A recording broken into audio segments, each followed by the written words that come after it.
Paz de Cristo, saudações do crente docente. Está no ar o CDcast, o podcast da sua lição bíblica. Eu sou o professor Marcelo Coimbra e esse trimestre nós estamos estudando sobre o plano de Deus para Israel em meio à infidelidade da nação, as correções e os ensinamentos divinos no período dos reis de Israel. Nós vamos abordar a lição de número 8, o título é Naamã é curado da lepra, que faz parte da revista Adultos, lições bíblicas do terceiro trimestre de 2021 da editora CPAD, revista comentada pelo pastor Cleiton Pomerening. Bom, Naamã é curado da lepra é o título dessa lição de número 8. O texto de ouro, ou texto áureo, está registrado em 2 Reis, capítulo 5, versículo 14, que diz assim: Então desceu e mergulhou no Jordão 7 vezes, conforme a palavra do homem de Deus, e a sua carne tornou como a carne de um menino e ficou purificado. O autor coloca, professor, por verdade prática, que Deus não opera milagres necessariamente segundo as nossas expectativas. Ele faz da forma e do momento que lhe apraz. A leitura bíblica ela está registrada em 2 Reis, capítulo 5, versículos 1 ao 10, depois o versículo 14, depois os versículos 25 ao 27. Bom, querido professor, a gente tem por objetivo geral revelar que Deus deseja curar e salvar a todos. E os objetivos específicos são, primeiro, relatar a busca de Naamã por sua cura. Segundo, salientar o orgulho e a falta de fé de Naamã. Terceiro, identificar a ambição de Geazi. Naamã é decorrente de uma forma hebraica, né? Naamã, geralmente traduzido como agradável ou benevolente, como mencionado pelo nosso comentarista. E existem pelo menos 3 personagens no Antigo Testamento que recebem também esse nome. Gênesis capítulo 46, versículo 21, o segundo filho de Bela, descendente da tribo de Benjamim. Em 1 Crônicas, capítulos 8, versículos 4 e 7, que é o descendente de Geba, também da tribo de Benjamim. E em 2 Reis, capítulo 5, versículo 1, que é o comandante Naamã. Esse nome é mencionado pelo menos 22 vezes nas passagens bíblicas, aparecendo tanto no Novo quanto no Antigo Testamento, mas prioritariamente no livro do Reis. Tópico 1. Naamã, o chefe do exército sírio. Naamã, um comandante honrado. Ele era comandante dos exércitos do rei Ben-Hadad II, da Síria, de quem recebia autoestima por ter lutado com grande testemunho e alcançado vitória em diversas ocasiões. De fato, um homem respeitado. Afinal, o livramento dos sírios foi por intermédio dele, pois ele era um guerreiro valente, porém leproso. Descobriu a lepra a certa altura da vida, fato que gerou grande tristeza em seu superior e também nos seus subordinados, o que afetava a sua integridade. A gente percebe que a patente pode ser alta, a gente pode ser de grande posição, mas o ideal é sempre reconhecer a lepra, ou as lepras, né? A armadura até esconde a lepra na rua, mas dentro de casa todo mundo conhece, todo mundo sabe onde está a nossa lepra. A armadura até esconde, de fato, mas ela não cura. E no caso de Naamã, a natureza dessa lepra era desconhecida, pois o termo hebraico usado ali, ele denota várias doenças de pele. É o mesmo termo usado para várias doenças de pele. Então, também eu preciso lembrar que na Síria o leproso ele não era afastado do convívio social, como em Israel. Isso agravava, né, um pouco mais a situação da família. O leproso acabava podendo contaminar toda a sua casa, toda a sua família. Já os judeus eles afastavam do convívio social porque era praticamente uma ordenança divina para eles dada por Moisés, conforme o texto de Levítico capítulo 13, versículo 46. Diz assim: Todos os dias em que a praga estiver nele será imundo, imundo está, habitará só, a sua habitação será fora do arraial. Os sírios eles não tinham Jeová como Deus. O Deus dos sírios era Rimon. Bom, hoje essa doença, né, a lepra, também ela é conhecida como hanseníase. E hoje já tem muito tratamento para isso. Antigamente o tratamento era apenas estabelecido pelos sacerdotes. Inclusive tem alguns textos que vai ensinar isso para a gente, conforme o texto de Êxodo capítulo 4, verso 6, que diz... Êxodo capítulo 4, versículo 6 diz assim: a lepra... Ele vai falar que a lepra era reconhecida pela brancura, por inchaço, por tumores e que surgiam, né, na pele. Esse texto é um texto bem interessante. Nós vamos ler ele agora aqui rapidinho. Êxodo 4, 6. É um texto que faz a gente aprender um pouquinho sobre isso também. Ó. Diz assim o texto, Êxodo 4, 6. Olha o que diz. Disse-lhe mais o Senhor: agora coloca a mão no peito. Ele colocou a mão no peito e quando atirou, ela estava leprosa, semelhante à neve. Ou seja, ficou toda branca, toda braqueada. Isso aqui foi no momento que Moisés começou a fazer prodígios, né? Já em Levíticos 13 e 14, os 2 capítulos, tanto o capítulo 13 quanto o capítulo 14, vai falar detalhes, procedimentos e cuidados diversos que deveria ter com o leproso, em relação ao afastamento da comunidade, como iria também acontecer a sua restauração, e que de fato eles eram forçados a ficar longe da família, a morar longe de todo mundo, por conta do contágio. Jesus, em Mateus capítulo 8, versículos 2 ao 4, ele curou um leproso e depois mandou ele se apresentar ao sacerdote, como diz a lei de Moisés. Aí é o texto de Levítico 14, você vai ver do versículo 1 em diante, já vai deixar isso muito claro. Já a cura que Jesus fez em Lucas 17, dos versículos 11 ao 19, ele curou muitos leprosos, demonstrando seu amor para quem tinha essa doença que causava grande pavor de fato. O leproso deveria ter em sua roupa uma espécie de sino, né? Porque aonde ele chegasse ia fazer um barulho, ele estava avisando, está chegando o leproso. Porque senão, aonde ele chegasse, o que ele tocasse, era tudo contaminado e ninguém poderia pegar ou estar naquele lugar porque o leproso estava ali. Ele deveria fazer mais, ele deveria gritar, clamar, lepra, lepra, estou leproso, para que todo mundo se afastasse dele, porque causava morte, desprezo e separação do convívio. Então ele tinha que avisar todo mundo sobre isso. A lepra a gente precisa, professor, sinalizar para os alunos que ela também simboliza o pecado. Ela pode, de fato, simbolizar o pecado. E tem muitos textos que vão falar sobre pecado. Eu quero mencionar apenas alguns aqui, para a gente lembrar dos tipos de lepra que existem em nossos dias. Por exemplo, Hebreus 2:2 vai falar que o pecado é desobediência, que é transgressão. Salmo de número 51, verso 1, vai falar que o pecado é transgressão. Salmo 51, verso 2, e Mateus 7:23 vai falar que o pecado é iniquidade. Provérbios capítulo 17, versículos 11, e Romanos capítulo 1, versículo 29, vai dizer que o pecado é mal, maldade, malignidade. Provérbios 6, 14 e Atos 3, 26 vai dizer que o pecado é perversidade. Tem muita gente perversa. 1 Samuel capítulo 15, versículo 23 e Jeremias capítulo 14, versículo 7 vai dizer que o pecado é rebelião ou rebeldia. Sofonias capítulo 1, versículo 9 e 2 Tessalonicenses capítulo 2, versículo 10 vai dizer que o pecado é engano. Jeremias 22, 13 e também Romanos 1, 18 vai dizer que o pecado é injustiça. Provérbios 8, 7 e novamente Romanos 1, 18 vai dizer que o pecado é impiedade. Salmos capítulo 19, Salmo de número 19, verso 12 e Romanos 1, 27 vai dizer que o pecado é erro, é falta. Isaías 57, versículo 5 e 1 de João capítulo 2, versículo 16, vai dizer que o pecado é concupiscência, ou seja, desejos incontroláveis, desejos da carne, dos olhos, orgulho dos bens. Ezequiel capítulo 1, 27, versículo 43, também o versículo 58, vai falar que o pecado é depravação. Você vê que aqui tem apenas alguns, mas tem muito texto, tem vários textos que vão falar de lepra que a gente vive em nossos dias, e algumas elas estão de fato escondidas, mas o fato é que a gente demonstre elas. Bom, o ponto 2 vai falar da escrava, que era uma testemunha de Deus. Ela é escrava israelita de sua esposa, da esposa do comandante, de Naamã, e ela recomenda então que ele vai se encontrar com um profeta que estava em Samaria, porque aquele homem seria capaz de curá-lo, conforme o texto de 2 Reis 5:6. O verso 2 vai deixar claro que ela era uma estrangeira, uma menina, que ela é escrava, que ela estava cativa, em algumas versões fala cativa. Então, professor, convém você explicar que ela estava cativa sim, mas ela não murmurava. Ela estava cativa, mas ela estava servindo. Ela estava cativa, mas não foi omissa. Ela estava cativa, mas foi boca de Deus. No verso 3, versículo 3, ela diz: lá na minha terra tem um profeta, que Deus é tanto com ele, que sem dúvida, meu Senhor, o Senhor seria curado.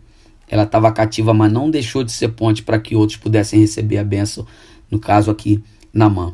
Tem gente que faz muito o contrário disso. A pessoa fala: não, já que eu sou escrava, também não vou ajudar em nada não, vai permanecer escravo, vai ficar escravo dessa lepra aí. Engraçado que a gente pode ser cativo de muita coisa, mas isso não deve mudar o nosso caráter, a nossa essência de adorador e de servo, sobretudo de profeta. Um profeta que aponta quem pode curar. A gente precisa dizer aos alunos, professor, que Deus vai usar eles, que eles vão ser conexão do céu para a cura chegar na casa deles, para a vitória chegar no trabalho deles, chegar na igreja deles. Aonde eles pisarem nesse Brasil afora, eles precisam ser voz profética. A única coisa que eles têm que falar é apontar para Cristo. Eles têm que apontar sempre para onde vai ser a cura. Então tem que abrir a boca e dizer: eu conheço um que resolve. Jesus resolve, ele salva, liberta, ele cura. Ele quer tratar da tua lepra, ele quer te batizar e te levar para o céu. Mas com essa lepra não tem condições. Você precisa ser tratado e receber a sua cura agora. Bom, o ponto 3 vai falar da caravana de Naamã. O rei da Síria manda ir depressa com a carta ao rei de Israel. Fala a verdade, Naamã fala para ele e aí o rei libera ele. É um adendo que a gente precisa fazer, sempre falar a verdade, que a gente acaba tendo a liberação do rei, né? Embora o governante de Israel, Jorão, não gostou muito da ideia de receber um membro de outro povo na sua redoma, mas Eliseu vê aquilo e acaba falando para ele poder mandar o o Naamã em direção a ele. O engraçado é que Naamã foi, mas levou consigo 10 talentos de prata, 100.000 ciclos de ouro, 10 peças de roupa fina. A gente escuta o profeta, mas acaba ainda querendo ou imaginando que pode resolver da nossa maneira, né? Tem sempre pelo menos duas formas de resolver e receber, quem sabe, a cura, né? Ou resolver as nossas mazelas. Da nossa maneira é a primeira forma. Do nosso jeitinho, ligando, falando, contactando alguém. Ou do jeito certo. Qual é o jeito certo, pastor? É o jeito de Deus. Mas tem um problema. No caso aqui, por exemplo, de Naamã e do rei, que está sempre acostumado a pagar por tudo, achar que milagre se paga, tem coisa que dinheiro compra, mas tem coisa que só a conexão de Deus, só o joelho pode gerar. Então tem coisas que você tenha certeza e convicção, dinheiro não vai gerar, mas a oração gera. A obediência à voz do profeta vai gerar, isso não custa nada, claro, vai ser sempre muito caro para quem precisa descer da posição, né? Vai ser sempre muito caro para quem precisa, de certa forma, acabar se humilhando. Mas há poder no sangue de Jesus. Hoje a gente aprende o jeito certo, o jeito que Deus quer que a gente resolva, porque Jesus vai resolver essas mazelas que existem em nossa vida. O tópico 2 vai falar do mergulho no Rio Jordão. Bom, Eliseu não se impressiona com a pompa, ele chega com todos os carros e cavalos, e aí é um problema, né? Porque ele pensa de uma maneira, mas o profeta pensa em outra. O engraçado é que ele tem aqui a ajuda dos reis, já, que são as conexões que ele tem, mas tem rei que é sensível, já no caso do Jorão, do rei de Israel, não foi tão sensível assim, ficou nervoso, a gente pode dizer que ele esperneou, que ele inclusive desconfiou, né? Tem gente que tudo que você fala é contra ela, qualquer palavra é indireta, você não pode fazer nada que é um problema. Isso é duas coisas, ou mal assessoria, ou então falta de capacidade de entender que Deus escolheu a todo mundo para cada um fazer uma coisa, que é glorificar o nome dele. Aí só Jesus na causa quando as pessoas não entendem isso. Mas nesse caso, possa ser que era por conta da rivalidade, a maldade que aquele povo tinha, né? Os sírios eram muito maldosos. Então, como o rei disse, você vem me atacar? Bom, fique em paz. A coisa que eu preciso dizer para você é que Deus já viu, ele sabe e vai levantar uma conexão para nos ajudar no momento oportuno. Ele vai levantar um profeta, uma profetisa, como no versículo 8. O profeta ouviu a atitude do rei de Israel e diz, por que você está fazendo isso? Ou seja, resumindo, né? Para que isso tudo? Isso não tem necessidade. Faz assim, manda ele até mim, você vai saber, vai ter a noção de que tem profeta em Israel. Tem momento que a gente tem exatamente de fazer isso, como o profeta fez, trazer a responsabilidade para a gente. Na minha casa, na tua casa, nós temos que ser voz profética. Lá na rua onde a gente mora, nós temos que ser voz profética, abrir a boca, estender a mão e profetizar que a lepra vai sair, o pecado vai sair. Esse problema não nasceu lá, então por que ele está lá? Duas coisas, ou falta a gente estender a mão e confiar que Deus é conosco, ou a gente realmente não crê que essa história pode mudar através da nossa boca, daquilo que Deus vai fazer através da nossa boca. Abre tua boca e repreende essa enfermidade em nome de Jesus, que vai haver cura. Eu creio nisso. Naamã escutou tudo aquilo que a menina falou, foi até o rei, dali ele caminhou, versículo 9, ele pega os carros e cavalos e obedeceu e foi. Quando ele chega lá, no versículo 10, o profeta manda um mensageiro, e aí fala para ele, vai lavar 7 vezes no Jordão. Ele fica também chateado, imagina que é da forma dele, aí entra já o ponto 2, que é a decepção e a cura de Naamã. No versículo 11, ele murmura da receita, fica contrariado com o método. Engraçado que ele é recebido pelo servo, né, os servos, e aí manda ele se banhar 7 vezes no Jordão, gerando descrença por parte dele, porque o engraçado é que ele imaginava que os rios Abana e Farpar poderia resolver, não o rio Jordão, que era um rio, no caso, mais sujo, né, mas não do pensamento dele. O engraçado é que parece que a gente entende a voz profética, parece que o rei libera ele escuta a instrução do profeta, mas o que ele faz? Ele fica questionando. Ele diz que os rios de Abana e Farpar são melhores, são mais limpos. Não, o problema é que às vezes a gente nem enxerga a nossa sujeira e quer dar pitaco ainda no problema. Pelo amor de Deus, se ele sabia como poderia ser resolvido, por que ele não resolveu antes? Já viu que tem gente que é assim, você fala assim, Deus vai salvar fulano, vai resolver a história de ciclano, você fala assim, não tem jeito não, eu sou realista, isso aí não tem mais jeito não. Eu vou te falar, eu nunca vi realista realizar nada, é tudo incrédulo. Eles não conseguem realizar e também não entregam para Deus resolver para eles. Meu irmão, pelo amor de Deus, se afaste de gente tóxica, de gente que não consegue acreditar naquilo que Deus pode fazer através da sua vida, em nome de Jesus. Faz o que o profeta mandou e pronto. É isso que a gente tem que entender e explicar para os alunos. Deus vai gerar conexões que vão acreditar, que vão dizer para a gente, como o verso 12. Se te pedisse alguma coisa difícil, tu não ia fazer? Então vai lá e mergulha, pelo amor de Deus. Deus vai colocar gente assim do nosso lado para dizer para a gente apenas obedecer, que a lepra vai embora. E aí, Deus ainda opera milagres e não misticismo. Apesar de relutante, ele aceitou a ordem, foi lá, se banhou, ficou curado instantaneamente. Versículo 14 vai dizer que ele desceu. Descer dói mais do que a lepra para muita gente, porque tem gente que prefere ficar com a lepra. Descer é mais vergonhoso do que a lepra para muita gente. Eu sei disso. Agora, descer é tão dolorido que ele pensou, vou me manter nessa mentira, vou ficar aqui encapado, ninguém tá vendo, porque é ruim para muita gente descer da posição, descer do status, descer do orgulho, da soberba. E aqui a gente sabe, o leproso tinha muitas restrições, claro que a lepra dele foi acometida depois.